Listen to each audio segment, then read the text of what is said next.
Sycamore in Middletown next time. Chatterbox Plus. Good evening to you. I'm Geoff Kim. Scott Mueller to join me here in just a moment. The last time out for the 2-seed Sycamore Aviators. They won the early game in the Cincinnati West Sectional semifinal on Tuesday night, defeating the 19-seed Anderson 66-55 on the strength of a 22-3 second quarter. Charlie Hall led the Aviators with 15 points. Sycamore has won 9 in a row. In the nightcap, it was a 17-seed Middletown defeating the 13-seed Loveland 59-50. Taiwan Hall led the Middies with 14 points. After losing 8 in a row at the back end of the regular season, they've now won 4 in a row. As we pull in our partner, Scott Mueller. Scott, excited for this one tonight, an all-GMC final. Geoff, it's great to be here. This is going to be an amazing atmosphere. Lakota West is such an amazing place for me to be. I mean, obviously it was a place I called home a long time ago. You got two GMC rivals going at it tonight. On the left side of us, we got the Middletown Middies in purple. They're looking to avenge 2 losses to the Sycamore Aviators over the course of the season. But Sycamore's got something to say. As a 2-seed, they're looking forward to an opportunity to play deep into this tournament. This is going to be a great contest. Sure looks to be that way. We did talk about how good Sycamore is. Well-deserved in their second seeding this year, 19-2. They lost those games in the middle of the regular season. They've been on a roll ever since. They have, and the 2 losses are good losses. You know, we talk about that as coaches, that when you lose a game, you can gain so much from that. That's not to say that the team has to lose in order to get better over the course of a season, but what Sycamore learned from those 2 losses, one being to Fairfield, the other one being to Princeton, those are games that it's okay to lose those. You know, you don't fall apart and lose track of what your goals are for the particular season. But right now that they're GMC champs, they're moving for sectional champs. Let's look to the other side. Kelvin Moss, in his first year with Middletown, did a really nice job to start out the year. They went through a lull, lost 8 in a row in a stretch where they just couldn't score. Since then, they've been on a roll, and the upset against St. X really punctuated that. I agree with you, and I think this is a team that just needed to find their personality, find something about themselves that they could depend on. They're looking to a couple of their guys to be big scorers. I mean, the one that stands out to me is Taiwan Hall. I think he has really come on as a leader and a scorer. And let's not discount the fact that this team has been through a little bit of personal turmoil throughout the season. And, you know, with Kelvin Moss being a first-year guy and he is a Middletown grad, I think it took some time for him to earn their trust. And at Middletown, you do have to earn your players' trust. Again, as we mentioned, it's an all-GMC final. By standing, if you look at win-loss record in the conference, technically Sycamore is second, a half game behind Fairfield, but because of the way the schedule is set up, they're co-champions in the GMC. Sycamore 13-2 in the conference this year, 19-2 overall. They've won 9 in a row. Middletown in conference this year, 6-10. They're 11-13. This season, they've won 4 in a row. They've gotten hot at the right time. Exactly, and that's what you want to focus on. As a coach, you want to make sure that your kids understand that this is a second season. This is a new birth. It doesn't matter what you did over the course of the season. Certainly, you want the season to be something that prepares you for these moments, and I think that's exactly what Middletown did. You need to come back from turmoil. You need to handle some of the adversity that the season throws at you, and certainly that's what Middletown had to go through. This is a tough league. From top to bottom, this is a tough league. When the season started, I wouldn't have put Sycamore at the top, but you cannot discount the fact that Tim Austin is a great coach. He's got these guys playing at a very, very high level, and Middletown, I think, is ready to best them. I know in a couple minutes we'll get to the starting lineups, but what's notable tonight is who's not starting for Sycamore, Raleigh Burgess, who has made such a big impact on this team this year. Yeah, so he's going to have to accept a role possibly off the bench. You had mentioned an injury. He's coming off of an ankle injury, so certainly that's going to slow him down a little bit, and as he's trying to get back to 100%, we've got other guys that are getting an opportunity. I think I heard a great quote from Billy Donovan: you can't really worry about what happens to you. It's what happens for you. This is something where Sycamore gets to allow another player to develop into a role that they're going to need down the stretch, because you need more than just 6 or 7 guys when you're trying to make a run to state.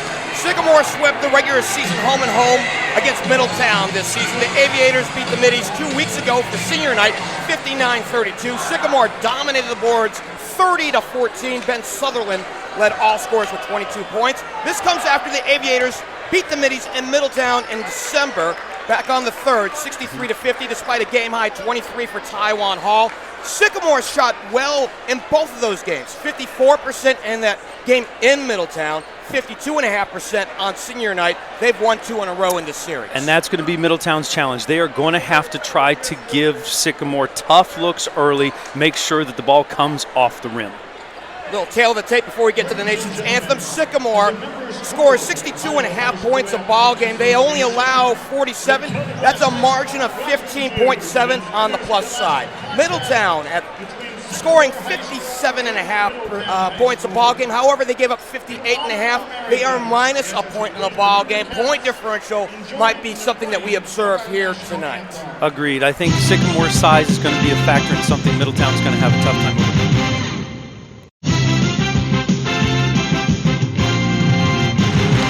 And if you're ready now, let's give you the starting lineups in this ball game. Let's start with the top seed in this one. In the Cincinnati 1 bracket, the 2 seed, Sycamore. The Aviators are 19-2. Tim Osting in his first year with the program. He spent 5 years at Fairfield, 77 and 43 there. 3-guard look. 1 is Des Bolden at 6 foot tall, a junior. 2 is Justin Williams, also 6 foot tall. He's a senior. 3 is Bryce Darbyshire, 6'4", a junior. Up front is 11, Charlie Hall at 6'4", a junior. And 23, Ben Southerland, 6'7", a senior. For Middletown, at 11 and 13, 6 and 10 in the GMC this year. The 17th seed, Kelvin Moss, in his first year with the program, is the head coach. He comes over after having spent a couple years at Fenwick, 27 and 19. 3-guard look. 1 is Taiwan Hall, 6'2", a senior. 10 is Malachi Parker, 6 foot tall, a senior. 11, Braylon Bailey at 5'10", a junior. Up front is 23, Isaiah Day at 6 foot tall, a junior. And 33 is Kellen Davis, 6'4", a junior. And partner, one of the things that really sticks out to me when you look at these lineups is the height differential, especially up front. Southerland at 6'7", Charlie Hall at 6'4", and when we see him come off the bench, Raleigh Burgess at 6'10" for Sycamore. Yeah, and as I said before, Middletown's going to need to overcome that size differential, but they can do that with their athleticism. I think what's going to happen here at the start of the game is which team is going to impose their will on the other first. There's going to be runs back and forth. We're going to see Sycamore make a run, maybe 6 to 8 points. Then we're going to see Middletown make a run, 6 to 8 points. It'll be differentials. It'll be coming back at them. You know, coaches are going to have to use their timeouts tonight, and they're also, this crowd is also going to play a factor in this. I see across the floor from us, we've got Sycamore fans, faithfuls. They're ready to see their team go deep into this tournament. And it's a blackout night for the students section for Sycamore as we look across the way. You're getting a look at the lineups being introduced for Sycamore. What a year a difference makes. Or, beg your pardon, what a difference a year makes. Beg your pardon. I'm a little caught up here.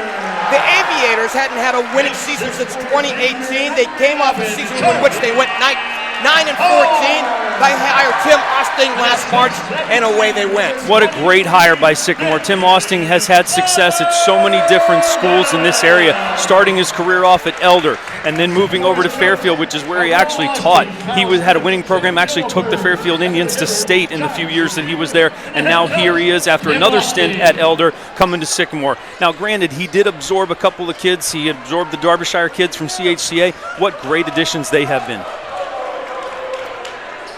It's Middletown in the purple uniforms with the white numerals and trim. The white uniforms tonight with the gold striping and the green numerals and trim for Sycamore. 2 versus 17. Can't wait for this one.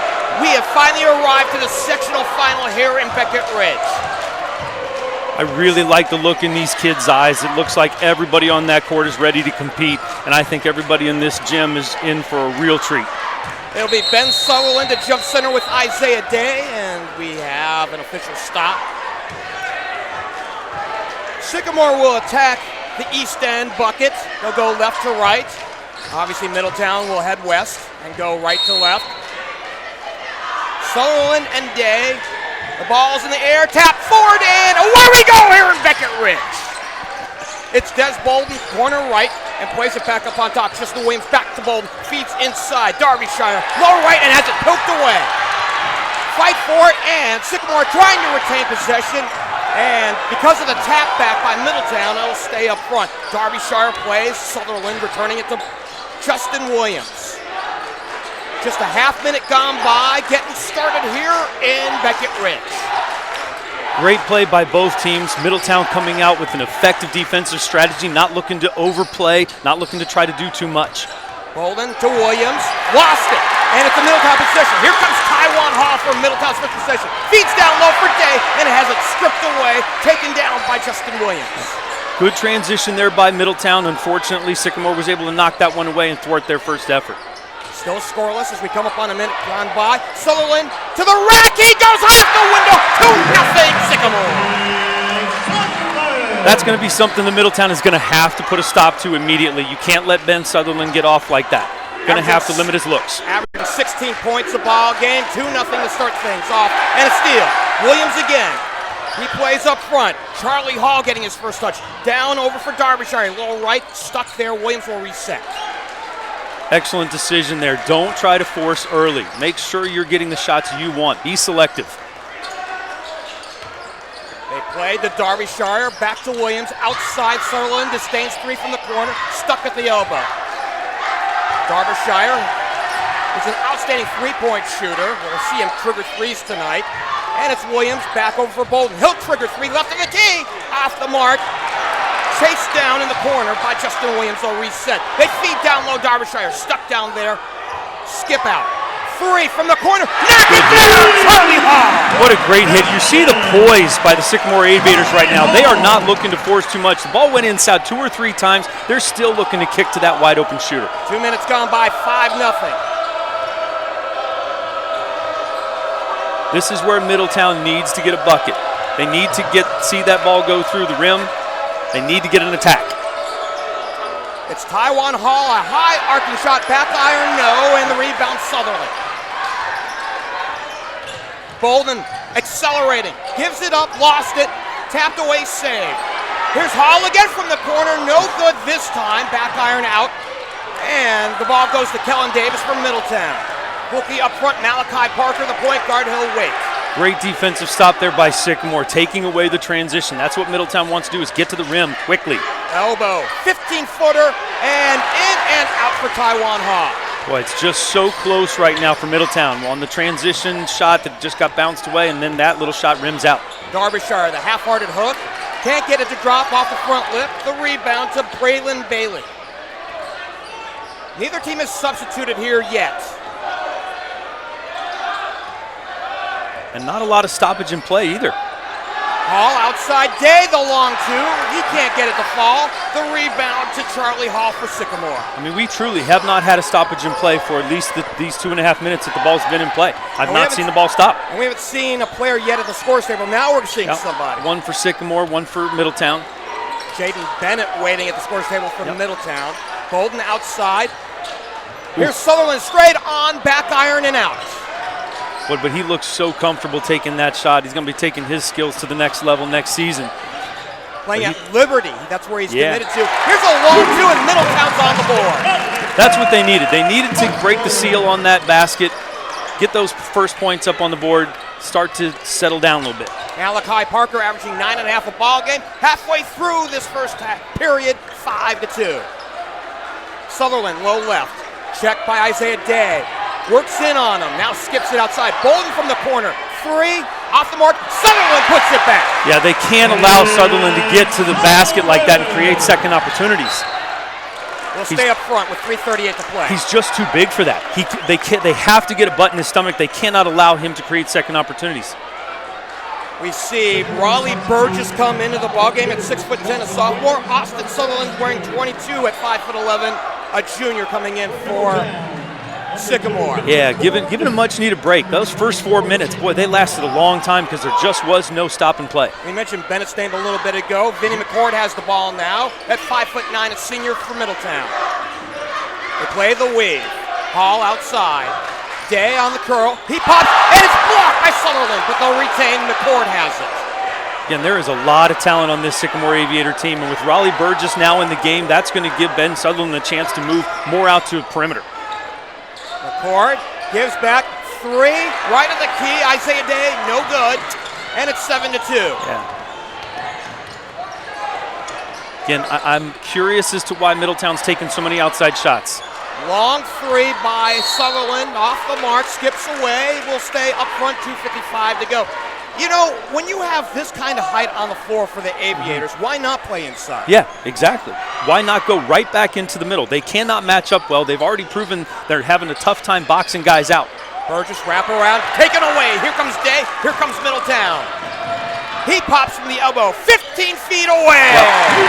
That is exactly where Middletown needs to live, is in the mid-range game. I think the three-pointer's just a little too far away, and I think getting to the rim is going to be tough when you've got the height that Sycamore has. Live in the mid-range jumper. Izaiah averaging 12 a ball game, 7-4. The lead cut to 3. Sycamore with the lead in the ball.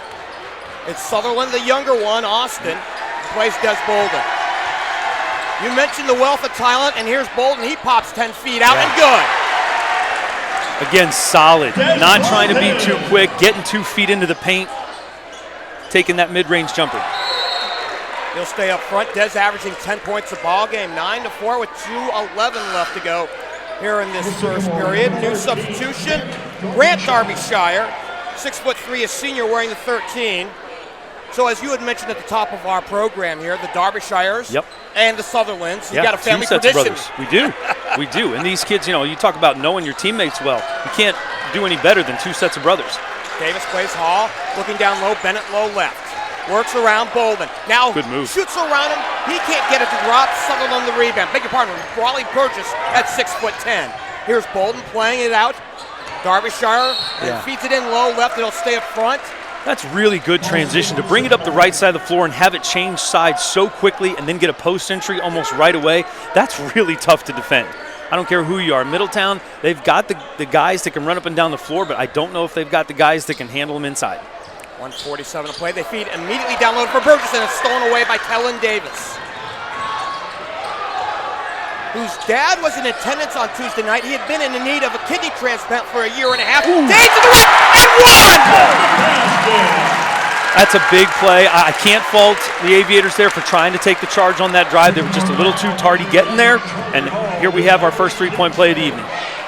Charlie Hall picks up the personal to first, and that's the first foul, by the way, of the game, coming with 1:35 left to go to the end of this first period. Yeah, these teams are playing very well. Their execution is outstanding. Defensively and offensively, both teams seem to be very poised. They're taking their shots. They're getting in rhythm. Day in and out. An 83% sure at the line, but can't get to finish that one, and it's 9-6. Bolden's open. 3 on the way! Again, so comfortable getting both feet to the line, the ball reversing, changing sides of the floor. Sycamore's doing a fantastic job. Steal. And another steal back. Izaiah Day takes it away. Plays McCord. Top of the key. Penetrates. Goes to Davis. Feeds inside Day. Oh, nice hesitation, but he is blocked out of bounds by big Raleigh Burgess. And there you see the real value of having length down low. Those two guys in there are absolute erasers. Burgess averaging nearly two blocks a ball game. 2 blocks a game. That's exactly right. And he comes out. And that's why he's in there. But see, that's it. You want to keep these guys fresh. Tim Austin is no stranger to big games like this. Bennett's 3 is off the back iron, rebounded Day, and he gives it up. He gets it back. He fires from the corner, and he knocks it down! That's exactly what the Middies need. They need somebody that's willing to step up and take good shots, and regardless of what the passage was, he got his shot blocked by Southerland earlier in this quarter, and he's still taking him with confidence. He's got 7, 12-9. They play outside Derbyshire. Oh, spun around. McCord, he throws up the runner.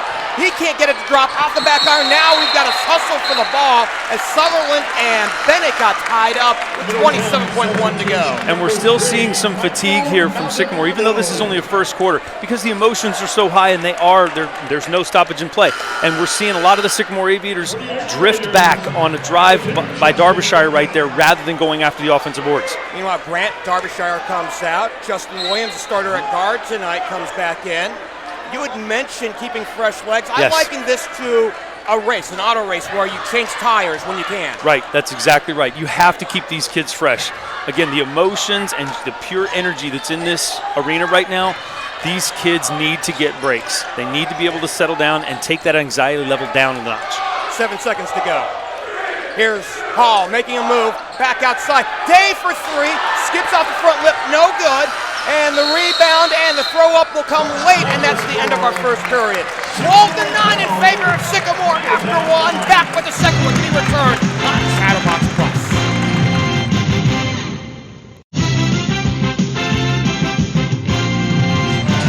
Back to start the second quarter here in Beckett Ridge. Along with Scott Mueller, I'm Geoff Kim. Thanks for joining us here on Chatterbox Plus. The sectional final here in Cincinnati won tonight. Cam Kalick is our videographer tonight. Glad you're here with us here. In warm and cheerful Beckett Ridge, I'm playing a name game against Centerville. They're known as warm and cheerful 100%, Centerville, by the way. 100%. And why not? Centerville having an absolutely banner year up there in Dayton. I had asked Sean Van Winkle a couple of days ago as we come out of the quarter break, who do you take out coming out of the Southwest bracket, Centerville or the rest of the field? I think you got to go with Centerville. I just don't know how you could count against them given their track record. I mean, what are they at, 35 straight games, 35 straight wins, something like that, dating back to last season? Incredible. Southerland has it, plays. Williams returns it up high to the young Southerland. And they keep it around the arc on the reversal, playing and posting up big Southerland, and now outside. Catch and release. Three, skips off the front end for Derbyshire. Good. But the put back by Hall. Again, so controlled. The Aviators are doing such a nice job not forcing anything, not trying to play at a pace that they're uncomfortable with. They're making Middletown guard them. 14-9 in favor of Sycamore. It's Malachi Parker who had run the ball, run the points so very well in the last game against Loveland. Wrap around, Hall outside, and they'll reset. Sycamore very content getting front foot to three, not extending their defense out too greatly. It's unnecessary.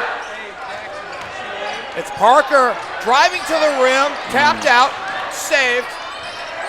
Here's a three for Bennett, front lip and out, and Southerland the rebound for Sycamore. Yeah, you see the control, even when the ball's up in the air for a rebound, you see Sycamore trying to control that ball, even with one hand. Here's an open three, Hall again! Yeah. His second trifecta of the night, and a timeout charge to Middletown with 6:24 left to go until halftime, and Sycamore has opened up a 17-9 lead. Yeah, this is where the legs are starting to come into play because, in my humble opinion, Middletown's trying to go with their horses a little bit too long, while Sycamore has been subbing on a regular basis, and that's what allows some of these guys to come in and just be rejuvenated, whereas Middletown's starting to feel the effects. They're starting to wind down somewhat. I'd like to see Kelvin Moss get his guys in a little bit more, give some of those bigger guys a break, give them a chance to catch their breath. The last time Middletown won in this series, it was the opening round of the sectional a year ago on February 20th, 64-54, despite an amazing ball game here in Beckett Ridge by Ben Southerland. He had 28 points that night, 9 of 17 shooting, 6 for 11 on threes, and was 4 of 5 at the free throw line. The Middies, however, countered that by shooting 64% from the floor. That'll do, right? That'll do. Yeah, I mean, that's exactly what you want. Middletown needs some of that. Right now, Sycamore's getting points from a lot of different areas. You look up at that scoreboard, they've only got 12 points in the game because, again, they're getting guys in and getting them rest. Coach Austin understands the value of a lead and says, hey, we can get a couple more guys. I can give my guy a break. Because you mentioned earlier in the broadcast, partner, and that is this is a little bit more of a marathon than a sprint. Out of the timeout, here comes Parker for Middletown. Plays Cullen Davis, who had 10 points in the game 3 nights ago. They play Hall. He pops 15 feet away. There it is. He needed to get his first couple baskets in there, couple points in there. Okay, now we're seeing Twyman Hall join the scoring ranks. Middletown is not out of this by any stretch of the imagination. Hall averaging 14 a ball game. He has 7 20-point games this season, and it's back to a 17-11 game, their first score of the quarter. Here's Hall on the dribble drive, stripped, and a foul. So Hall got in his way. Yep. Hall got in the way of Hall. Hall on Hall damage. Perfectly said. Perfectly said. Yeah, and that's only the first foul by Middletown. They went a whole quarter and then an extra minute and 10 seconds without fouling. That's extraordinary for a Middletown club because usually they are all about pressuring the ball. And I'm going to apologize. They charged that one to Kellen Davis. So even though Taiwan Hall had fronted Charlie Hall, they give the foul to the help defender. Yeah, and I think you're exactly right. They just gave the foul to the guy that got caught with his hand in the cookie jar, so to speak. So it was on the reaching and not the body contact. And now Charlie back to the line. Lefty makes it 1 of 2.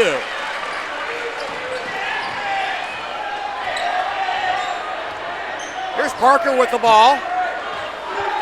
Sycamore showing man. A little bit of a bunch 2-3 actually it looked like from the top. Parker, a long three. Off the front iron. Here's the rebound. Cullen Davis the putback as well. See, that's a little bit more what I'm used to from a Middletown club, and that's, once this shot goes up, they're very good and very effective at crashing the boards and getting those second opportunities. Kellen had 10 points and 8 rebounds against Loveland on Tuesday night. Southerland will pump 3, front iron and out. And we'll see if Middletown can catch up down by 2 possessions. Catch or release. Izaiah Day for 3, back ironed and out. And the rebound to Bryce Derbyshire. We're seeing a change in pace right now. The game is playing a little bit faster. And one! A great feat by Derbyshire in the paint. Coming off the flank was Hall. He'll go to the line for an old-fashioned three-point try. Again, the pace of play has picked up a little bit. A little bit perhaps out of the comfort zone for Sycamore, but you see right there, Middletown trying to hustle over, stop a last-second play. And Charlie Hall's about ready to get his average here in the second quarter. Mercy's got 11 right now, trying to make it 12. He's got it. Kid's averaging 11.8 points a game. He's already got 12 in the contest. This is going to be a big factor for the Aviators. Parker nearly picked up his dribble. Day feeds inside. Deflected, he gets it back, and we've got a tie-up. All right. Now this is going to stay down here with Middletown, but something I want to make sure I note here, Sycamore has changed defense. They are now in a zone defense. They've noticed that Middletown started to get comfortable where they were. Give Tim Ossing a lot of credit here. He understands the value of changing a defense and giving his opponent a different look. So we stay up front. Parker skips near side. It goes to Bailey. Out to Kellen Davis off the short corner. Back iron and out. Not a bad shot for an offensive possession right there. I think Middletown handled that very well. Burgess, who's back into the ballgame, plays back to Hall. Bolden feeds inside. Mismatch. Derbyshire, low left, no good with the hook. They play up front, intercepted by Burgess, intended for Taiwan Hall. Middletown being a little too careless with the ball in transition. Bolden pops 10 feet away. Dez has 7. It's a double-digit lead with 4 to play, 23-13. Sycamore has capitalized big time on some of Middletown's turnovers, and that could be a key statistic going down the stretch. It's Day back to Parker, off the double screen. Bailey has nowhere to go. Oh, nice little pass. Down low for Day, high-low, and boy, that's a pretty layup. Well played, well played. I mean, the ball changed sides of the floor just like that, and Sycamore wasn't able to recover in time. Izaiah has 9, 23-15. With 3:29 to play till halftime. Fairly clean game. Fouls, just 1 for Sycamore, 2 for Middletown. Yeah, which is unheard of, but these teams came here to play basketball. Bolden for 3 again. His second trifecta tonight. Yep, from the same spot on the floor, he looks very comfortable taking and making that shot. It's back to a double-digit lead, 11 this time, 26-15. Hall surveys off the screen from Day. Will disdain the high-low, and they'll keep it outside. Here's Bailey for 3. They gotta take that to the bank. I mean, Friday, after hours, and the bank's still open. His first bucket of the night, 26-18. Couldn't come at a better time. They needed to stop that strength of the Aviators and their scoring. They bring that game back to an 8-point deficit. Burgess up and under, and 1. No charge.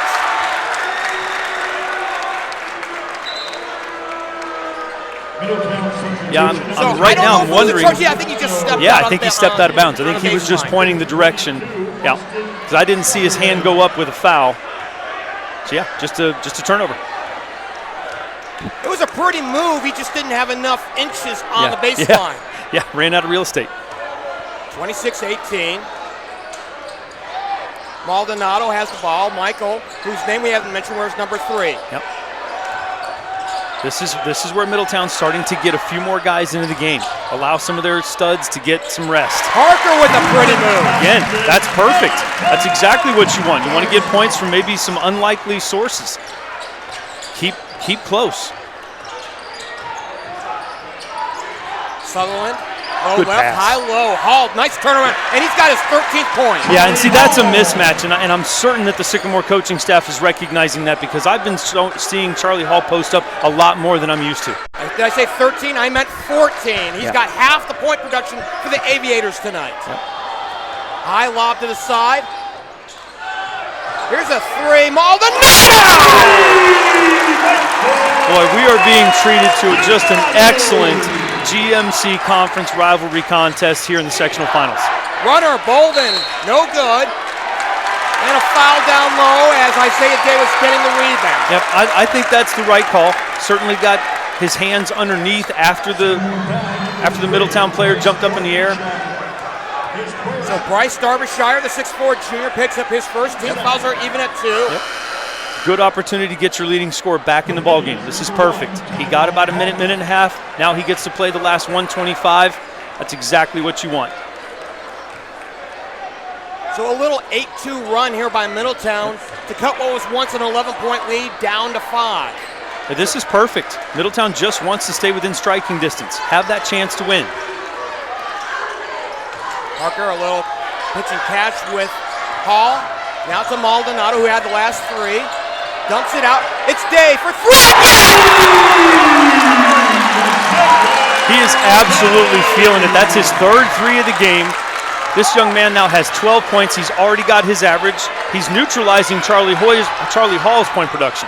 It's Bolden. Nice throw. Blocked by Day. He gets it back. Feeds down low. And Derbyshire scores. Good second opportunity there. Bolden missed the pass down low earlier, but after he got his own rebound, he was able to notice it. Come down to 36 seconds left to go till halftime. We've been fully entertained. 100%. And this is a good opportunity. Hey, you go into the halftime down 4, maybe down 2. Partner, got to ask you a question. Yeah. Do you play for a final shot if you're Middletown? You do. You do. I think a 4-point deficit at this point, you're close enough. Down 2, maybe down 1 if you're lucky. Definitely play for 1. Keep the ball out of Sycamore's hands. Maldonado over for Davis. Nice back pass. Back to Isaiah Day, and with 10.8 left to go here till halftime, we've got this one tapped out. Very impressive. Kelvin Moss is making a substantial difference within the Middletown program, 100%. This is a team that is moving the ball far greater than I saw at the beginning of the season. Williams back, and I think more importantly from a defensive standpoint, Raleigh Burgess back. Absolutely. Get that height back in there, get those erasers back in the ballgame. You need the rebound. He'll guard the trigger, and they play into Taiwan Hall. 5 seconds to go. He'll make his move. He lost it, and Burgess the rebound. Out to Hall. He'll throw one up. Oof. No good. Boy, we had to hold our breath for that one in an exciting 16 minutes that we've gone through here in Beckett Ridge tonight. Our Cincinnati Sectional 1 through halftime. It's Sycamore 30 and Middletown 26. We'll take a short time out here and come back with the second half when we return on Chatterbox Plus.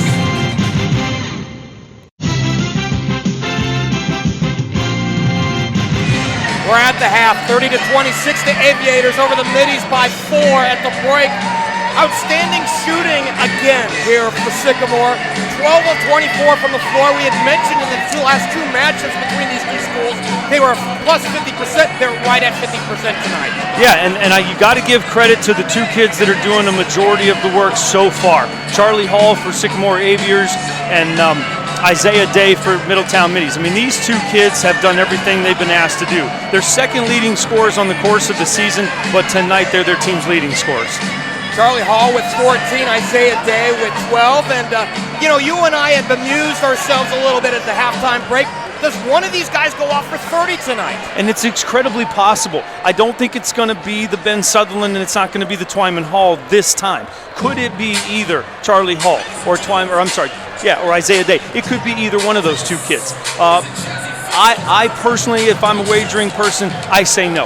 I say that there's going to be adjustments made at halftime. I think they're now going to start to put a little bit more pressure on those 2 scores and now maybe turn it to a tertiary score. Let's talk a little bit about the sectional matchups. In fact, if nothing else, In Cincinnati 1, the winner of tonight's matchup will face the winner of Dayton 3. We already have a victor in that one. Right. It was Fairmont defeating Beaver Creek tonight, 57-50. And that's how I saw it playing out, too. I mean, the GWOC, the Greater Western Ohio Conference, is an incredibly good conference. Obviously, Centerville takes it without question. They go undefeated over the course of a season, go 22-0. They've already won 2 tournament games, and certainly they are the odds-on favorite, I believe, to win state again this year.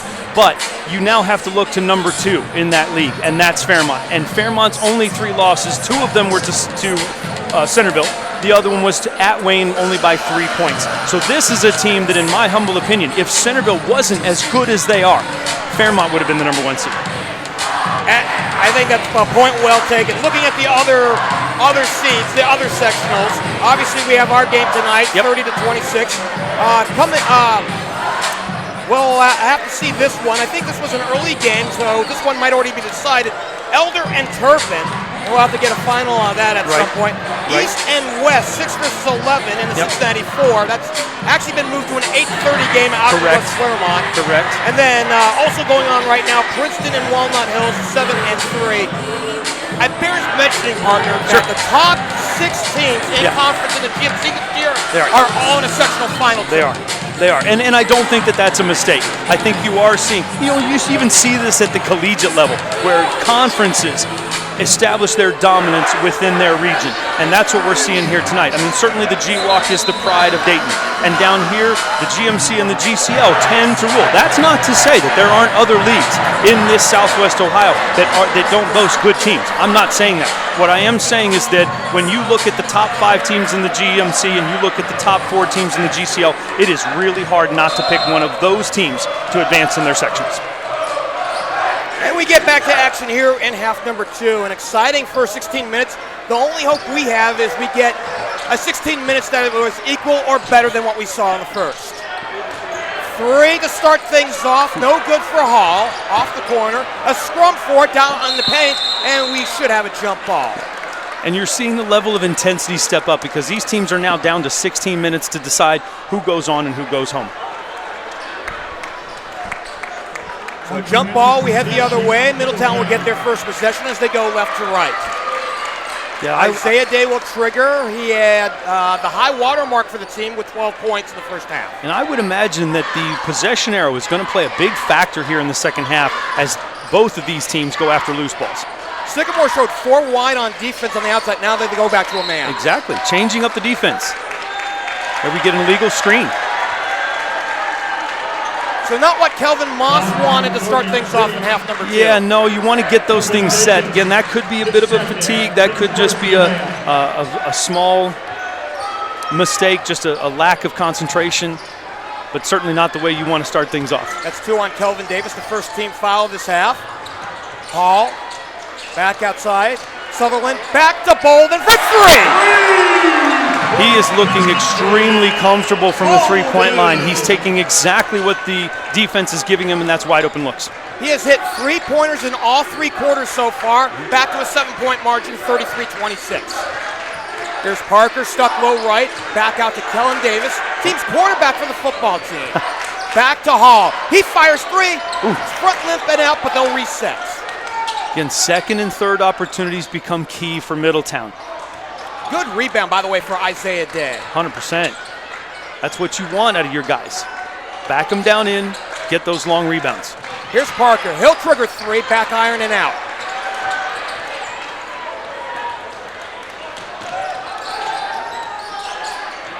Bolden again from the corner. He knocks it down! I'll tell you what. Partner, you mentioned it at the halftime. Could somebody go off for 30? We are seeing the secondary candidate for Sycamore, the 3rd leading scorer for them, for the Aviators on the season. He now has 16 and is leading them in scoring. Timeout, charge to Middletown. That's their first of, actually, they have, we see them with 3 left. Yeah. Yep. And it's back to a double-digit lead, and you had made mention just now, Des Bolden. I think it's almost like he heard us and just said, hey, don't forget about me. Yeah, don't forget about me. Exactly right. I mean, just because Sycamore has 4 guys averaging double figures, and he's one of them. So certainly he's very capable. But what Sycamore does such a great job of is sharing the basketball. They allow the defense to determine who their leading scorer is going to be, not them. Want to make mention as far as sectional finals are concerned, tomorrow night in Dayton 1, it'll be the top team in the state, Centerville, to take on the 12th seed Tecumseh. They have a 7 o'clock tip. Our feature game on Chatterbox Live tomorrow will be the 4 versus 5 game in Cincinnati 2. Yep. Fairfield and Mueller. Mueller hung on for dear life against Hamilton 2 nights ago and won it 45-40. Well, and again, this is another humble opinion moment for me. Mueller's not what they were last year. They don't have quite the guns. That's not to say they aren't talented, because they are. Jamie Mahaffey's son is leading them in scoring out there, and they are very long and they're very athletic. But at the same time, they're not the same team they were last year. It's not the team that we saw bow out to Centerville in a close overtime matchup last year. Are you a country music fan? I love it. So, are you familiar with the song? I'm not as good as I once was. Yes. But I'm good once as I ever was. That's right. And that feels like Mueller. 100%. And they can win at any given time. Hard one, home knocks it down. And they break the drought here in the second half. And that could be exactly what Middletown needs to get this thing back into their favor. Drive for Southerland. Ben Southerland erases that with a strong right-hand move going to the baseline. Good finish. He's got 6. He's a commit to Liberty University when it's all over here. And going through the lane and a blocking call. So it looked like Braylon Bailey was making his move, and it's a blocking call against Sycamore. And it was a good move. He saw real estate. He bought it. He tried to get 2 feet in the lane. Ends up withdrawing the foul as opposed to getting the basket. But at the same time, that could be a factor. I don't think foul trouble is going to be something that we rely on for a victory tonight, either team. Fouls on, Des Bolton, his first. Tapped away and taken away by Sycamore. Good move by Justin Williams, right place, right time. Yeah. Check by Bennett, who's into the ball game here in the second half. Sutherland has the ball. Double team on Bolton. Oh, nice give and go. Back to Sutherland, and a blocking call. That was in that block charge area right down around the bucket, and Big Ben had gotten the benefit of the doubt. Yeah, and I think the referees got it right there. I think Izaiah Day was still moving at the point of contact, and that's what referees are looking for. You really need to have both feet firmly planted and be set when that contact takes place. That's 2 on Izaiah Day. Player control, no free throws. Now here's a shot from the corner. Sutherland, 3 is off the mark. Hall, stop and go. Ooh, yeah.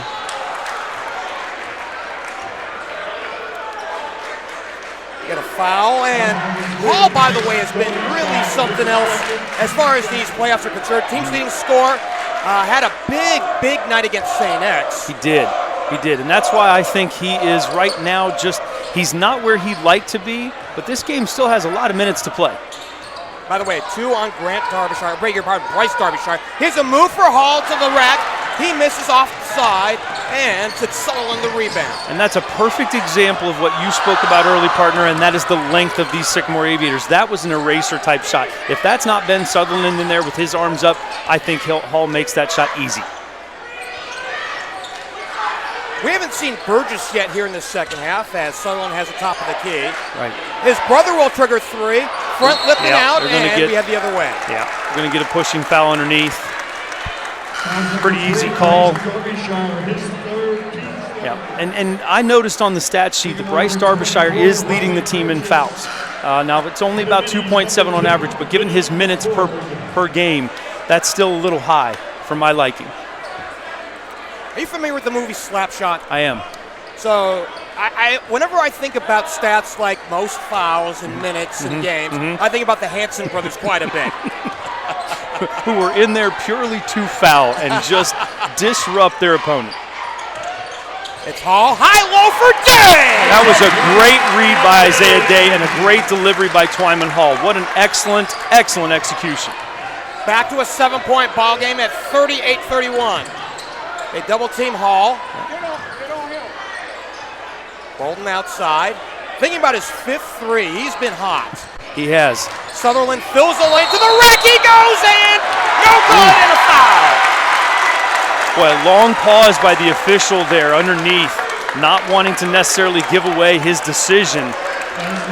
So it's on Southerland on the charge. But they get Southerland for it. He didn't even motion. He didn't even give the charge signal. We were all kind of collectively waiting to see what he called there. Our near side official finally gave it 5 seconds after the fact. And Middletown down by 7 has the ball with 3:52 left to go till the end of the third. And a 2-3 zone by the Aviators. And again, Sycamore changing up the defense, trying not to let Middletown get too comfortable in any type of offense. Bennett puts it on the deck, drives to the rack, he goes! That's a real nice play and a real good answer. Jaden Bennett gets in the book for the first time tonight, 38-33. Yeah, it wouldn't surprise me at all if we start seeing Burgess adjust to that and make sure he's firmly planted in the lane. Timeout.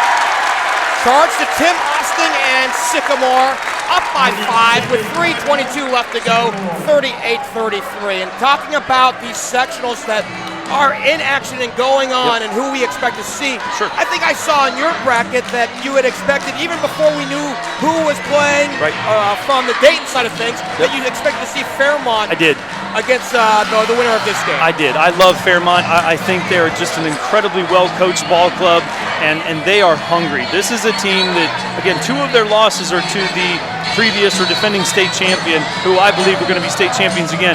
And there's no question in my mind, I think Fairmont's going to make a very deep run. Taking a look, and look at this. Number 1 has been upset in the Cincinnati side of the bracket. Wow. The Turpin Spartans go on to District Day. That Winners is fantastic. 52-49, Mercy. Wow, that is fantastic. And that's good for basketball. It's really good for basketball to see a team like Turpin. Now, granted, I had Elder going relatively deep, but you can't take a night off. So got a foul up on the board. Yep. They put up 24, even though the announcer said Day, it was Bennett. Right. Which is just his first. If that had been on Day, that would have been his third, and that could have been a pretty big factor. Well, you need the scoring punch as Hall makes 1 of 2. Yeah. It's Vinny McCoy with the ball, stop and go. Little pepper pot guard, love the hair. Here's Maldonado trying to create low left, stuck on the double team. Now wrap around and lost it to Southerland. And now we got a tie up on the floor. Yep. And another possession change. Oh, we got some tempers flaring here because somebody knows that their season's going to end here in about a half hour. Yeah, and people talk about it all the time, that playoff basketball or tournament basketball, it's just a different element because you have a team that is playing and fighting for their lives. You know, just like you mentioned earlier with Elder going down to Turpin, that's a big play. I mean, Turpin has every right to feel very good about themselves. They beat a very good basketball team. So Mueller is the only team left in the GCL South, and they'll play tomorrow night against Fairfield. 4 versus 5. Here's Charlie Hall. Taiwan Hall giving him all he can handle. No 5-second call. Kelvin Moss is beside himself. He's got to be careful, though, because he doesn't want to take the attention off of what his guys are doing right now. Williams to Southerland from the corner, too long. There it is. Foul. There it is. As Southerland came over the back of Izaiah Day. And I'm not saying Kelvin Moss doesn't have a point here. I think he does. I think he should have gotten a 5-second call, but the reality is he took the referee's attention away and put it on him instead of on the game. And I think that had an effect on what was or what was not called. So the foul's on Southerland. They had initially called 3. Bryce Derbyshire, who's not in the game. He's not right. I think he just missed the fact there was a 2 on that jersey instead of just a 3. Well, I know there's like an adage here about phantom fouls, but that would have been truly a phantom foul. Here's Bennett low left, back outside. Day from the corner.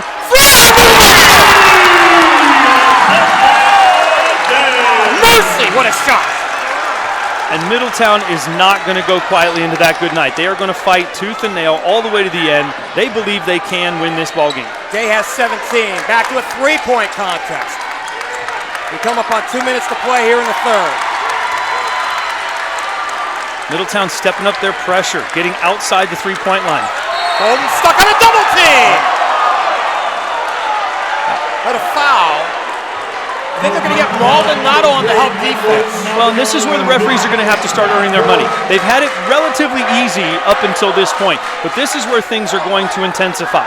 These officials are going to have to get ready to call fouls when they happen. They can't wait until there's simply too much contact. 1:52 left to play. Yeah, now, see, Bolden can't do that.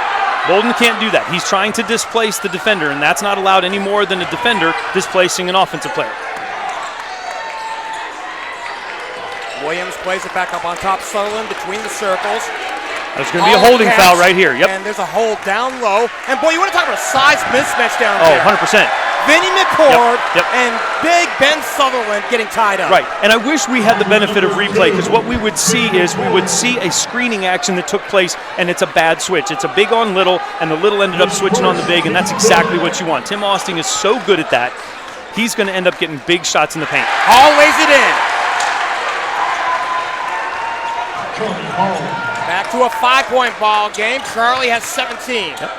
Takes over leading scoring privileges for the time being. Here's Taiwan Hall for three, back iron and out, but chased down by Hall. Tough shot, but they get a second chance. Hall to Day, there it straight is. on three! Mercy! Izaiah Day is having an absolute night. He is at 20. He leads all scorers right now, bringing these Middies back to within 2. Great man defense. Here's Southerland against McCord. They had tied up down on the block here a little bit ago. They need to get the ball back inside where they have the decided advantage. There it is. There's Ben Southerland back down on the paint. Des Bolden, who's had a really nice night himself with 16, has the ball, and they play it to Southerland. His jumper is no good. Day the rebound. Middletown can tie it up or go ahead with the three. Maldonado from the side. Day returns it up high, and it's McCord between the circles, 34 to play. Bennett thought about three, puts it on the deck, lost it, got it back. Ooh. Nearly got an offensive foul there. Here's Day to the rim.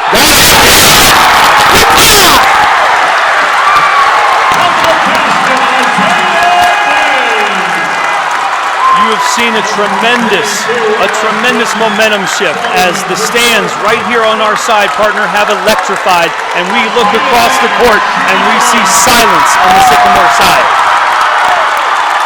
23.2 left to go. We'll see a free throw here for Day. Now, and is it me or now they've moved the scoreboard?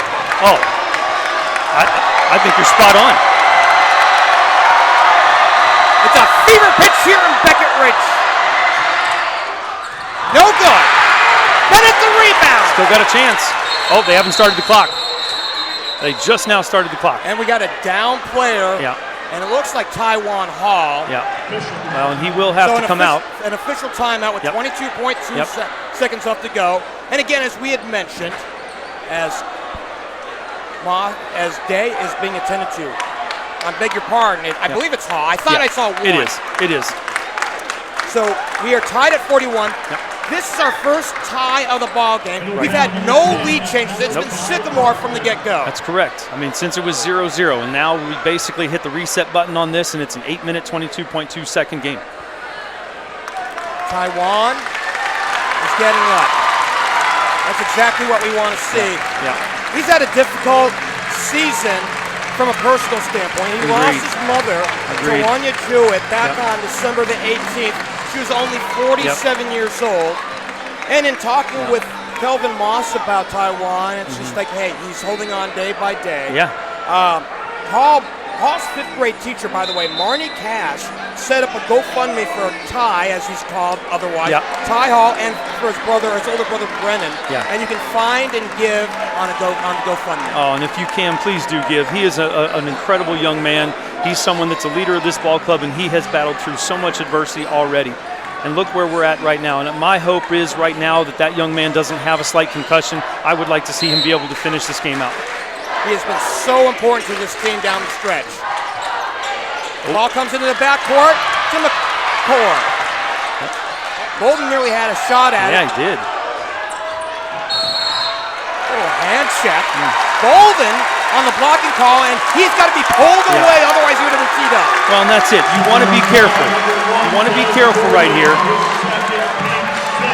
Justin Williams did the right thing going to Bolden and saying, hey, you can't lose control here. We still got 8 minutes left to play. This play is not going to decide this ball game. It's only going to decide the quarter. So Vinny at the line, averaging a point and a half a ball game. He's a 72.7% free throw shooter this year, and he gives Middletown its first lead of the night. Charlie Hall wants to be careful here. He's crossing that free throw line a little too soon on the box out, and that too is illegal. No finish, Southerland the rebound, 1 point lead for Middletown. And you would imagine that Sycamore will play for a final shot. Here's Southerland between the circles, back to Bolden. Better get to it. 3 seconds to go. He fires the runner too hard off the glass. Good Gave the defense. rebound, and we go to the fourth. Number 1 has fallen tonight. Does number 2 go down? We head to the fourth. 42-41 Middletown on Chatterbox Plus.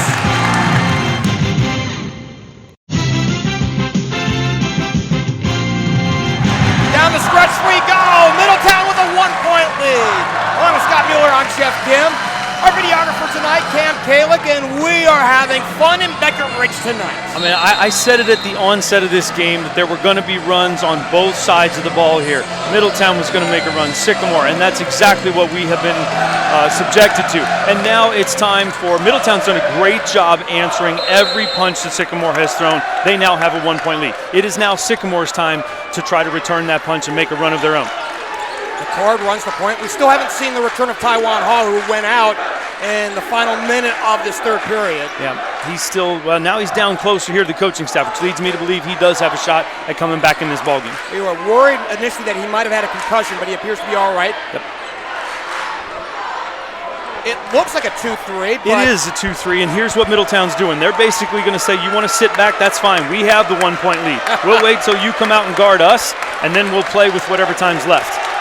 Southerland will, and will now play over from Malachi Parker. He now draws a double team back to McCord. Wrap around for Day. Down to Bennett. Back to Day! That right there is textbook basketball. Every time a pass is made within a zone offense, you should have someone else moving towards the basket or towards the ball. Sutherland is teamed down by 3. Burgess off the rack, no good. He'll go to the line. And this, you know what? Burgess being as quiet of a player as he has been tonight, you wonder if he's not going to perhaps at some point in this last 6 minutes or 7 minutes, if he's not going to come into his own a little bit here. That's 2 on Jaden Bennett. Raleigh Burgess to the firing line and good on the first one. His first point of the night, averaging 11 points a ball game. He's a 63% shooter at the stripe this year. So Middletown has come off the deck. They were down by as many as 11 in this ball game. The next one is good as well. Double digits. So Burgess will come out. It's a little early to be playing offense-defense, right? But no, I agree with that. Yep, I agree with that. And not to mention that, you know, I think having Burgess in the game, given the fact that he is one of your 10-point scorers on average, you want to have his shooting prowess in the game. 1 point contest, Malachi Parker. And again, they spread the floor, 5 out in fact. Yep. Parker looking to penetrate, plays back. Day, who's been a star of this ballgame. Maldonado will not take 3. They'll run clock. Sycamore wants to be very conscious of strong hand. You don't want that. Parker you don't want a out to right-hand Bennett, drive. out on the baseline. They'll reset. Bennett driving baseline again, spins around Hall, up and down, and it has it taken away, blocked by Southerland. And that's why Sycamore leads the league in blocks by their whole team, is because they have the ability to help across and take away that erased shot. Southerland to the rack, no good. And we got a push down low, 1-and-1 coming up with 6 minutes and 1 second left to go. Yep. And first half, we had very few fouls. I think we ended the half with somewhere around 3 or 4 fouls. This half, both teams now in the bonus, 7 apiece, and the officials are going to have to step up their intensity. Bennett comes out saddle with 3, but we see the return of Taiwan Hall. Yep. And that's a good sign to see Ty back in the ballgame. It is. Partner, I want to allude to this, and this is the front end of one of the bonus, so we'll wait. No good, and Day the rebound. Yep.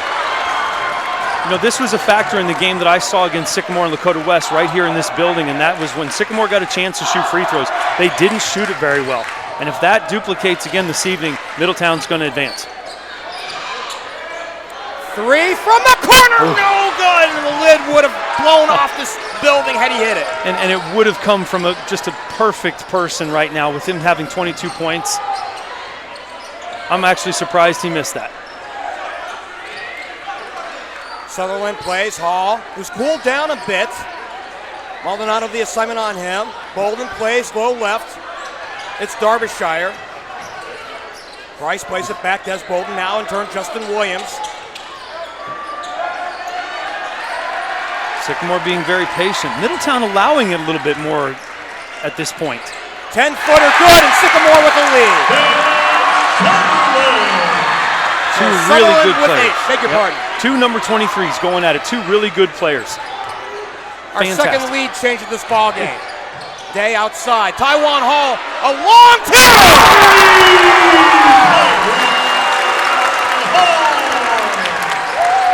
I guess he was outside the line of three, and it's a 2-point ball game.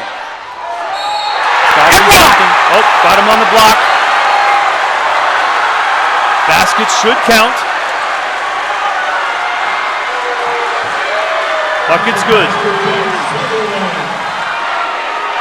Incredible. So Ben's going to take over, and you know he has the ability to do that. Of course. Of course. He had 28 against these Middletown Middies last year in the sectional game. Foul is on Taiwan Hall, by the way. That's just his first. But the fouls are starting to pile up on each side. 7 for Sycamore, 8 now for Middletown. Yep. So that means the free throw line is certainly going to play a part in the outcome of this contest. Can't find it, and now he's got a foul as well. Hall came over the back of Day. Well, now we're going to come down to this end and shoot free throws. But see, this is something that Ben Southerland did again in that contest right here against Lakota West. He just didn't shoot it strong enough from the stripe. 4:36 left to go. Given the stature of Sycamore all season long and how good they've been state ranked at one point. After the 2 losses, they fell out of the AP top 10 in the state, but they grabbed the number 2 seed in the Southwest Regional, at least from the Cincinnati side of things. But if you look at things from Calvin Moss and Middletown, they're grabbing the eye of the tiger right now. Yeah. This one's good. And that's it. The seeding when you go into the state tournament, that's really more a matter of how coaches view you in the rankings as it pertains to just Southwest Ohio. It doesn't put a measure on a team's heart and on a team's capacity to win. Got them both. 24 for for Izaiah Day. Yeah, pushing his total now up to 24. He's leading all scorers. 2-point contest, our third lead change, as Southerland has it. Plays Bolden up high on the right, checked by Maldonado. Man defense as he comes to the left side, left of the lane, stuck by Michael, and plays back, and now we got to reach in. Parker. Or wait a minute, do we have a timeout? We have a timeout. Timeout. So 4:18 left to play here in this ball game, 49-47. Partner, I'm going to ask you a question on this. When you get to this kind of moment in a sectional final, and you've got 2 teams playing a really close game, a 2-point contest right now, how much faster does the heart go?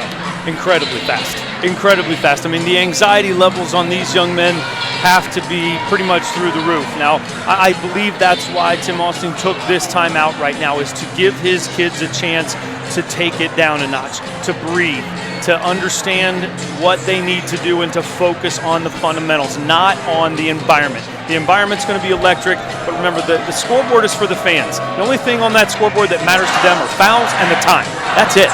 Aside from that, you take your cues from the coach. 2-point contest. Middletown has taken the lead. It's been 3 lead changes and 2 ties in this one. Middletown on top right now. Again, some of the scores that we had talked about from earlier tonight. The winner of this game will take on the winner of Dayton 3. Then it's Fairmont. They beat Beaver Creek with 2 over the 4, 47-50 tonight. And then Turpin has punched their ticket to District A. They beat the top seed Elder 52-49. It's going to shape up to be a really good district tournament. I'm excited for all these teams, all these players, all these coaches, and their fans. Golden out of the timeout.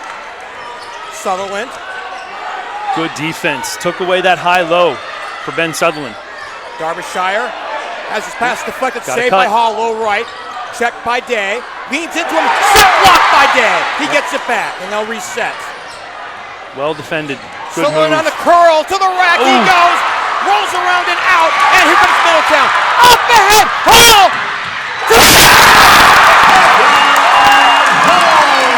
Boy, you couldn't have scripted it any better for Middletown to get a stop, a hard, grinded out stop, and then get an easy bucket on the other end. 4-point ball game. Bolden inside the free throw line, pops 10 feet away. Very controlled, very understanding of the circumstances. Still 3.5 minutes to play, no reason to panic. He's got 18, 51-49. Southerland has the ball handler, Malachi Parker. Right now, if you're Kelvin Moss, the words "do you believe" have got to be coming to your mind. Oh, absolutely. Here's Got Hall, a foul. Oh, they're going to send it the other way. Bad screen on Isaiah Day. So before the shot can even occur, an illegal screen down low, and we have the other way. That's on Day. That's his third. Yeah, that's going to saddle him with 3. I still don't feel like it's a factor. Now, if he gets a 4th one here in about the next minute and a half, that absolutely could take him out. Bolden to the rack he goes. Left it off the glass, and Middletown with the ball with Maldonado. Yeah, I might think about getting Raleigh Burgess back in the game because Ben Southerland is not looking to crash the boards on that, and he is the tallest guy on the floor. They could have got the rebound if he was in there. Here's Hall driving in on Hall and tapped out. We had the other way. Lost off the hands of Taiwan as he was working in on Charlie. Yeah, that was one where I think just the ball just got knocked loose, went off of his left thigh. There we go. I was waiting for this. Raleigh Burgess back in the game again to give them what I believe is definitely a presence on the offensive boards. We had a 3-point lead for Sycamore after one period, a 4-point lead for the Aviators at halftime, and then it was a Middletown 1-point lead after 3, and now a 2-point lead. That's how close this game has been. Williams on the stop and go against Maldonado. It's going to be physical. Which team handles it? Austin. Charlie Hall back to Good Southerland. feed. Down low, Southerland. Back outside, Southerland. Reposting his big brother. Isaiah Day in his way, despite the size advantage. That's the right idea. Be patient. Let the ball swing. Williams down to the corner. Southerland goes right to left. And good steal. He gets it back. Wow. I thought Ben Southerland might have even held there right there at the end of that. Didn't call it. Here's Southerland for 3 as an air ball. Good pass. And a finish. What great hustle. What great hustle. Bringing this timeout, and we're tied at 51. Fantastic. Fantastic. Boy, partner, we are in for a big finish. Minute 47 to play. 51-51. It's hard for me to say who has momentum right now. By the way, when it comes to scoring, I tend to look at things like milestones in which you score in a ball game. When scoring 50 or more points in a game this season, Sycamore is 17-1. Wow. Middletown on the other side, 10-7. But it's about when you play the game, and honestly, this Middletown team is not the same team it was 2 weeks ago. Oh, 100%. That's exactly right. You make an incredible point there, partner. Middletown believes that they have every right to be in this game as anybody else. Records, throw them out. Past statistics, throw them out. Here's what Middletown knows right now. Isaiah Day is playing the game of his life. Ty Hall is making sure that his team advances, saying, hey, I'll do whatever it takes. It doesn't have to always be scoring. It could be defense. It could be loose ball rebounding. It could be a variety of different things. You mentioned Day having a game of his life. It's profound, right? He has now 17 double-figure scoring games this year. His season high prior to tonight, 19 against Mason and against West. Couldn't have asked for a better performance at a better time in a sectional championship game. It's Taiwan Hall. Charlie Hall giving him a wide berth and plays Parker. Oh, beg your pardon, Bennett. Now to Parker. Hall on the outside, 1:27 to go. They're going to milk this. Yeah. and there's no reason not to. Take the ticks off the clock. As long as Middletown has possession of the ball, Sycamore can't score. Hall puts it on the deck. Nearly lost it, gives it up for Bennett. 1:10 to play. This is where your stature has to come down. Yep, good call by Kelvin Moss. He needs to talk this over. He needs to tell his guys to get in a more athletic stance. Timeout, starts to Middletown. I think they've got 2 left after this timeout, with 1:07 left to go here in this one. So as we had mentioned, 1 fell tonight in Elder in the Cincinnati side of the Southwest bracket. Could 2 go down tonight? It absolutely could happen. What's going to come down to is what is Kelvin Moss's philosophy here with 1:20 left? Does he want to take it at the basket and get that lead back? Or does he want to hold the ball and potentially play for that last shot? I think it's a long time to hold the ball. But at the same time, there are different philosophies out there, and it's hard to say what Kelvin Moss has in his bag of tricks. We've had 3 ties. We've got our current 3rd tie right now. We've got 3 lead changes in this ball game. And given that there's just about 67 seconds left to go, and from what we saw out of Sycamore, hey, they were content to play half-court defense. That speaks to their brand. They've only given up 47 points a ball game. Yep. Giving up 51 is actually a little bit of an aberration for them right now. It really is, and at the same time, I don't see 51 points as being too bad. What's been the difference here is Middletown's defense and their ability to take Sycamore out of their scoring threshold. Leading scorer in this ball game, Izaiah Day with 24. The leader in scoring for Sycamore tonight, the Aviators, Des Bolton with 18. Well, and that's been their tale of the tape. They have 3 to 4 guys who can score in double figures, and tonight they have 3. Bennett has the ball. We're under a minute to play. I was joking with Cam Kalick, our videographer tonight, about getting him out of here really early, and usually those are those things that I say that turn into bad mojo into overtime and longer games. Exactly, yeah, it's almost like the kiss of death. Maldonado will disdain 3. 34 seconds to go. So Kelvin Moss clearly content to maintain possession of the ball and get the final shot. Parker between the circles, 23 to go. I'd like to see these baseline guys move up and be more in the passing lanes, just to give them that secondary option. Timeouts, even at 2, and now they'll call another timeout with 13.9 to go. We saw Malachi Parker look over to Kelvin Moss and say, timeout now? Yeah, so it's almost like they thought keep away was the logical way to go if Sycamore would give it to them. They did, and that's why we're at where we're at now. Exactly right, and what it did was it took that last minute and 10 seconds and it broke it up into segments. I'm sure Kelvin Moss told his guys, hey, look, we're going to hold it for 20 to 30 seconds, and I'm going to call another timeout just to give you guys a chance to relieve yourselves emotionally, physically, and lower that anxiety level. This is an amazing strategy right now from Kelvin Moss. I'm learning a lot. I mean, I think I've seen a lot of things in my coaching days. I think this is an incredible strategy. He has a tie game. He has a chance to knock off the number 2 seed and the GMC champion as a lower seed himself. This is an incredible opportunity, and I think he's doing a fantastic job. Tied at 51 with 13.9 seconds left to go to reset. Sycamore with 8 fouls, 9 for Middletown. Timeouts, 2 left for the Aviators, 1 left for the Middies. Now that last timeout, Kelvin Moss is certainly going to save for in the event he needs it to stop the clock. Malachi Parker waiting for the ball in his own backcourt. And here we go with 12 seconds to go. Bolden has the assignment on him. Dumps it off for Day. Looks inside. 6 seconds to play. He's going to have to take it. 4 to play.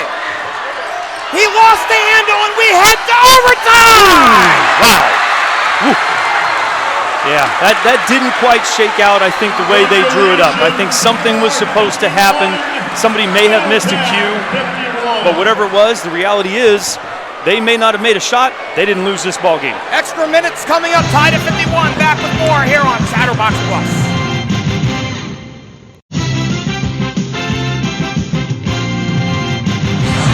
Tied at 51, and boy, you have to admire the persistence and the intestinal fortitude of Tim Austin.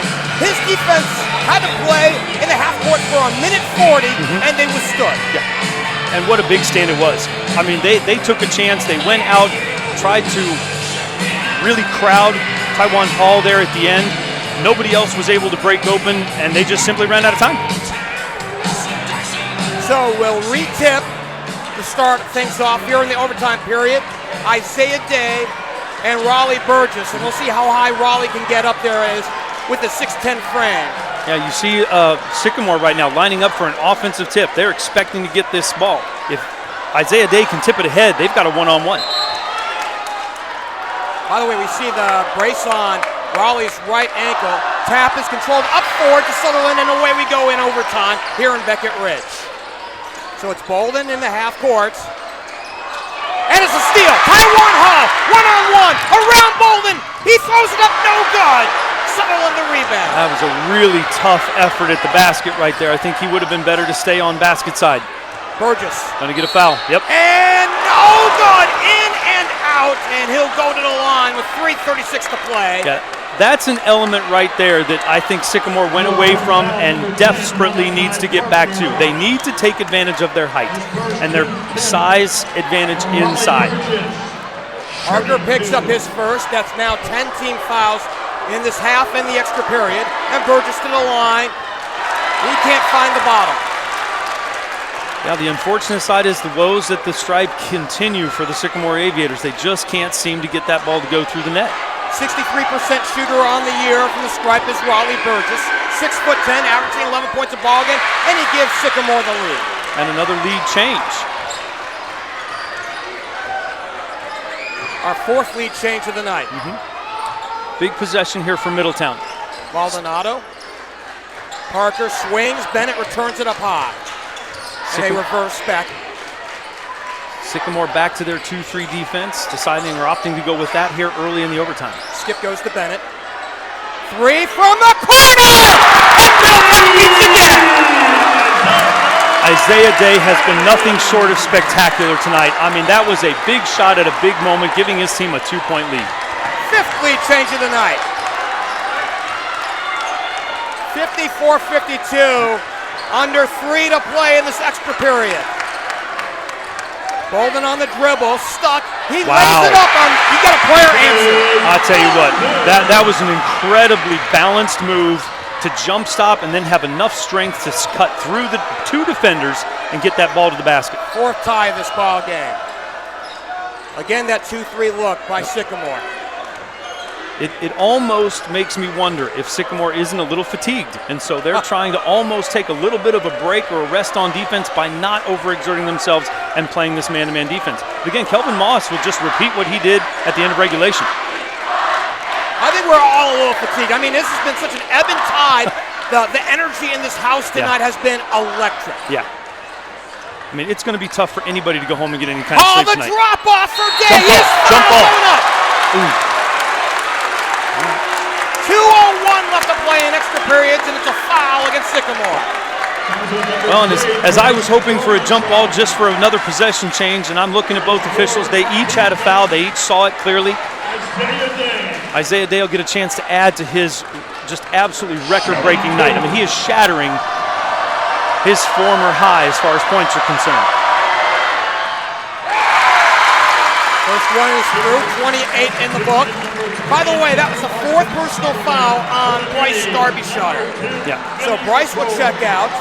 We're going to see the return of Kellen Davis for Jaden Bennett, and now Malachi Parker will check out. Yep. You got to figure that he's gassed with all the running he's had to do in the backcourt. That's exactly right. And getting a little more size in there gives them a little extra chance at an offensive or defensive rebound down on this end. Day to the firing line, 1 of 2. But a lead for Middletown, our 6th lead change. Bolden stuck, Southerland returns, other Southerland, flies away! Wow, from brother to brother, swinging the ball around, finding that open three-point shot, giving the Aviators a 2-point advantage. 7th lead change, and a timeout charge to Middletown with 1:38 to go. Brother to brother, the younger one gets his first points in the night, and a big 3 it was. how incredibly important is it for big players to step up in big moments? Now, there's no question in my mind that the Southerland family is a good basketball family. Their dad understands basketball. Their grandfather understands basketball. These are the moments where you start to see what kind of players each of these kids are. By the way, this is an open question to our boss, Trace Fowler. Right. Is this an instant classic? I think from a GMC standpoint, given that we live right here in Southwest Ohio, city of Cincinnati, I mean, these are two top-notch Greater Miami Conference opponents that have battled all year long for league supremacy, and now they're battling for sectional supremacy. Previously, Sean Van Winkle and I had seen 2 overtime games. We saw them in back-to-back weeks. And now we've got a classic here in the making. A 2-point lead thanks to an Austin Southerland 3. And a big one here for the youngster to give Sycamore a 2-point lead and the advantage going to District A a week from tomorrow. Out of the timeout, Malachi Parker gives it up, gets it back from Day.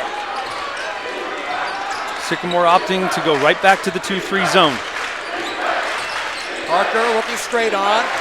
Maldonado will disdain 3, would have been blocked anyways. Parker.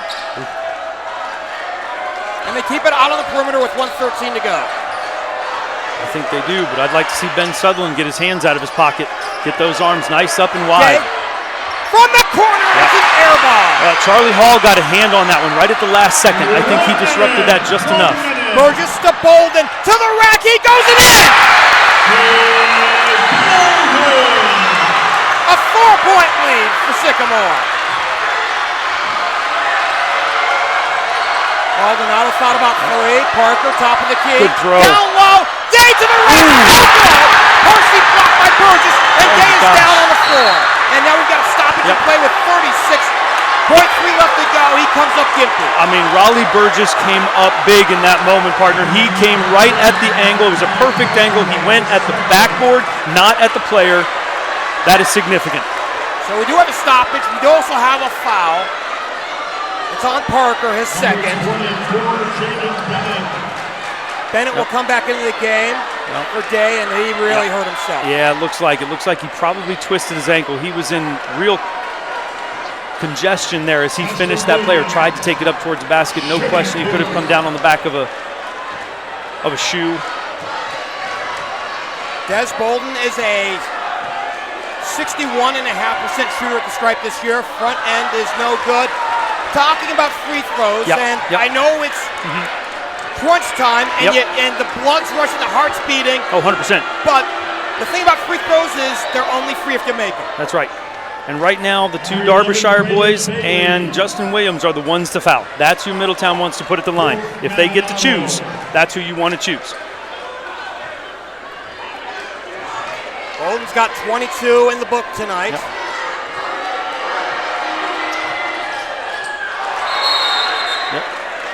I don't know if it even drew iron. I don't think it did. I think that's why they blew the play dead. And he's a 38% free throw shooter. That's exactly who you want on the free throw line. A little surprising that Tim Austin is sticking with him, but he must have a real upside on defense. Got to find Hall on this one. You got to think he's the primary shooter Aaron, at this point. Yeah, Hall has it. Now he comes around right to left. Skips it. Outside. Parker for 3 left of the key. Back iron and out, and this one out of bounds with 21.6 left to go. And bodies on the floor are becoming a little too prevalent for both teams. Well, and that's what's going to happen because this is, I mean, you're down to 21.6 seconds left, a 4-point lead by Sycamore. There's no question that Middletown is not going to leave anything to chance. Yeah, this is a good timeout. Timeout starts with Sycamore. So let's talk a little strategy, partner. And thinking about Middletown, they got the ball underneath the Sycamore hoop on the baseline. Do you go for the 2 or look for somebody outside on the 3, knowing that it'll take a couple extra seconds off the clock? That's going to come down to timing. If they can get hit the rim early in this possession, I think you absolutely go for 2 and try to get 2 for 1 here. And take the chance on putting some pretty poor free throw shooting. And given the fact that Ben Southerland is not shooting free throws well tonight, they've got 4 guys on the floor that are shooting under 50%, either for the game or for the season. So I like my chances, and I would be telling my guys, get to the rim. Let's try to get to the rim early. I'd be looking to set back picks or making back cuts and try to get that ball to the rim. Maybe get 3 the old-fashioned way, but the reality is, if I get 2, I'll take it. Well, you need a bucket of some sort, right? Exactly. Yeah, you got to score. Whether it's a 2 or a 3, you need something. Otherwise, with a 2-possession lead for Sycamore and they get the ball back, that might be Katie bar the door and the game over. Yeah, I think that'll be just enough to tip the scales into Sycamore's favor for good. Winner of this game will take on Fairmont, the Dayton 3 winner tonight over Beaver Creek. District Day a week from tomorrow. Boy, we can't wait. Yeah, that's going to be so much fun. And I'm so happy for these kids that they get to play in an environment like this. How incredible. 21.6 to go. Parker to throw in from the baseline. Good pass. Underneath for Kelly. Shot is blocked by Riley Burgess. And that, partner, is exactly why I felt Riley Burgess needed to be in this ball game. He is the kind of, what an eraser right there. I mean, that should have been a bucket for Middletown. They had everything going out to the corner, slipping back to the basket, but Riley Burgess wasn't fooled. He took care of business down there. Now Sycamore is going to get a chance to ice it from the line. That's 2 on Taiwan Hall. Holly Hall shoots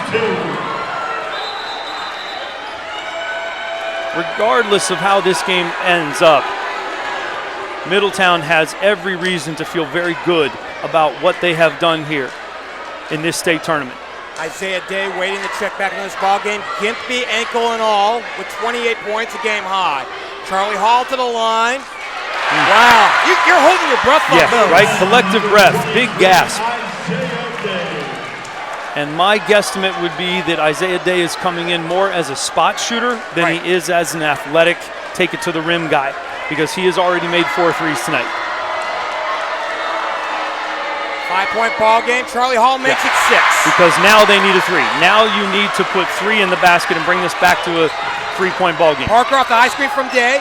Sends it out. There it is. 3 from Bailey. Knock it down with 10 seconds left to go. And a timeout to Middletown. That was perfect. That was perfect. Now you get Isaiah Day back out of the game. There's no reason for him to have to defend. He's already got 3 fouls anyway. Full timeout, Middletown. So Middletown has no timeouts left. Yeah, they're done. 2 left for Sycamore. Right. They're done. 3-point ball game. Right now, if you're Middletown, you need to steal right off the entry. Right. What we're seeing now here is a substitution, putting ball dogs on in the game. These are the guys that you believe are going to put the greatest amount of pressure and wreak the most havoc. I treat it like an Allstate commercial. You want mayhem. You want something to you want mayhem in this game because you want to make sure that Sycamore turns that ball over. Certainly you'll put them at the line, but they're in the double bonus. So they're going to get 2 tries at the basket no matter what. You want a turnover here and create more points for yourself because you're still down 3. I think Mr. Mayhem with the bandage over the eyebrow owes us some money for that. 100%. Maldonado out there along with Vinnie McCord. Bennett is out there, Taiwan Hall, and Parker's out there. So they're going awfully small here in this lineup for Middletown. And it is quick, but it's up in your face quick. These are going to be, in my opinion, the best choices to absolutely get after people. Now, if I'm Tim Austin, I might consider pulling Riley Burgess out of the game at this point because of how poor a free throw shooter he is. And you need ball handlers, not bigs. But he may be streaking. They throw it long right now. He's got an easy ball. There it is. Burgess is streaking, but they go to the short man, Southerland, and they got a foul. By Maldonado with 7.5 left to go. And sometimes that can be the detriment also to putting your dogs in the game is sometimes they don't understand the fact that they have to foul right away. That if they aren't able to get that inbounds or get that steal right off the bat, you have got to foul them. 2 on Middletown. You see a fresh set waiting to come in. Right. This is going to be your offensive set because now Middletown should get the ball back. And with Ben Southerland shooting the way he has, certainly, I hope he makes it as a coach. Wow. But that has been the tail of the tape here in this gym for Ben Southerland. 12 points in the book for Ben Southerland. So, right now, if you're Middletown, you're praying for a miss and just a shot. Yeah. I would actually put guys right at half court and try to make this a 2-pass and a shot. Timeout charge to Sycamore with 7.5 seconds left to go. Well, you saw Kelvin Moss put Isaiah Day over there in that corner where he's already made 2 or 3 of his 4 3-pointers. So if you get Best case scenario, you get a quick rebound. You need to get it to half court. It's got to be a 2-pass and a shot. You're still going to probably take 4 or 5 seconds off the clock, but it's your only chance. It's your only opportunity to try to somehow get back into this game. 61-58 to reset. 9 fouls for Sycamore and 1 timeout left. No timeouts left for Middletown, and they've given up the compliment on the double bonus 10 team fouls plus. Yep. And we see late check in there. Derbyshire. Yep, Bryce Derbyshire. This becomes a pretty big free throw here, partner. If this goes in, it's game over. It's game over. I don't, because 2 possessions with 7.5 left to go is awfully hard to overcome. Yeah, it really is. I mean, a tie ball game is what is all you can really hope for at this point. So Ben Southerland puts this in the bottom of the net. I think we're crowning Sycamore sectional champs tonight.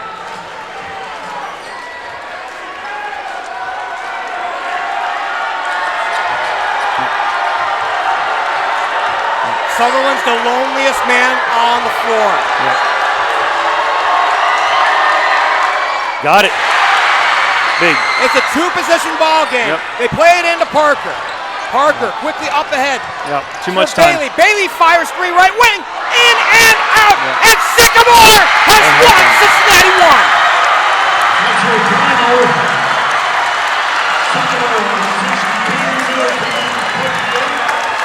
A gritty matchup tonight. 62-58 winners to the Aviators. Improved to 20-2, and they'll play on District Day a week from tomorrow. Mercy, what a finish. A big hat, tip of the cap to the Sycamore Aviators, Tim Austin, John Caesar, their assistant coach. This was an absolute battle. This is one that was won in the trenches.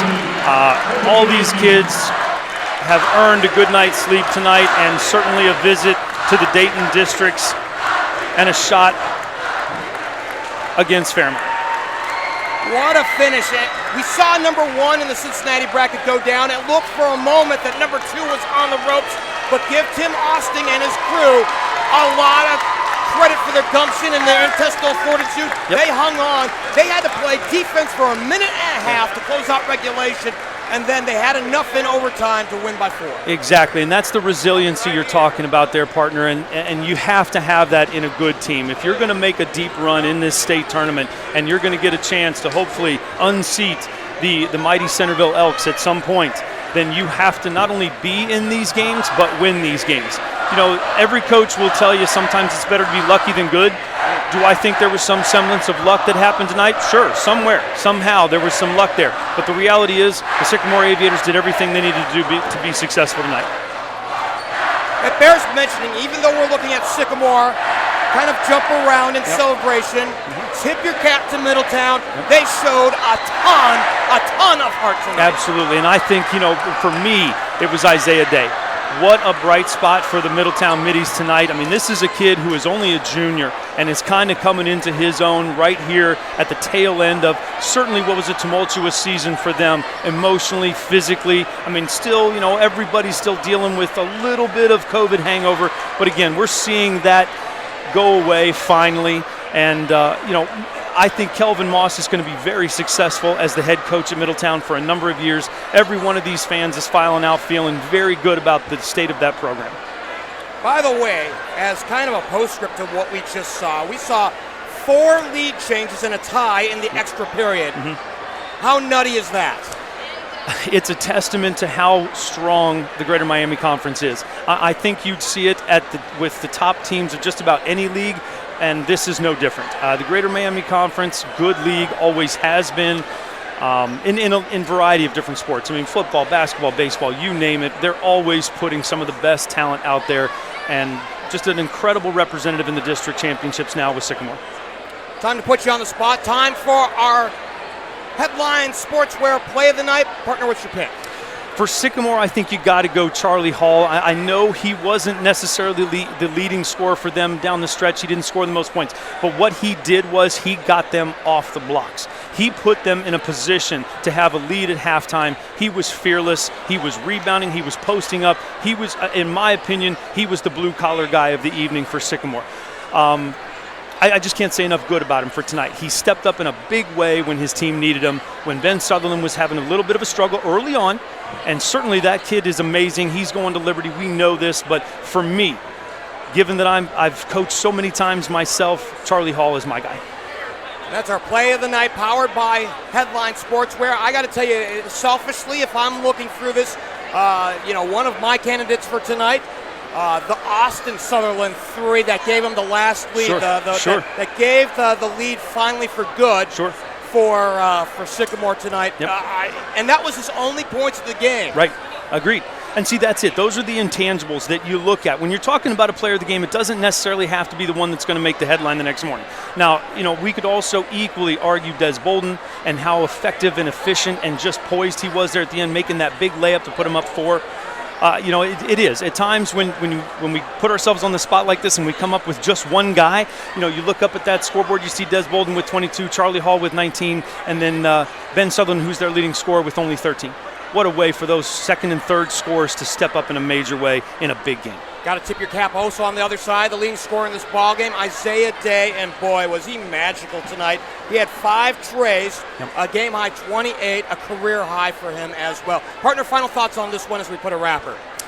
I'm very proud of the representation that the district championships are going to have, sending someone of the caliber of Sycamore to that game, to those games, but at the same time, so proud of what Middletown did tonight. And again, being a former GMC coach myself, I am just super proud of how our league is representing themselves. Partner, it was fun. We'll see you for District 8. Rest up. 100%. Thank you, sir.